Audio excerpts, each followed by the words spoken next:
When tackling school, work, and your personal life, it is important to have a plan. It is impossible to keep track of everything we have to do in our heads. Using a planner is essential to success. First, determine what type of planner is best for you.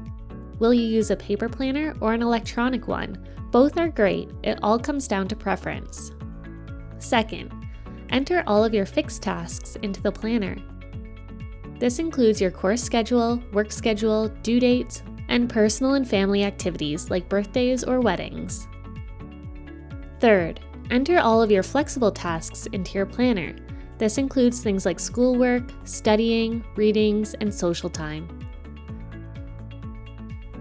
Fourth, carry your planner with you at all times. This will allow you to immediately enter anything new as it comes up. Fifth, refer to your planner regularly and try to stick to your plan as best as you can.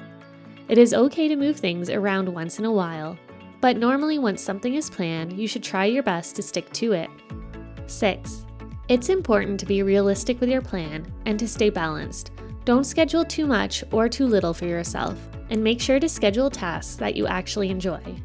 Having a plan is the absolute best way to stay on track during the school year. You can download a planner from our website,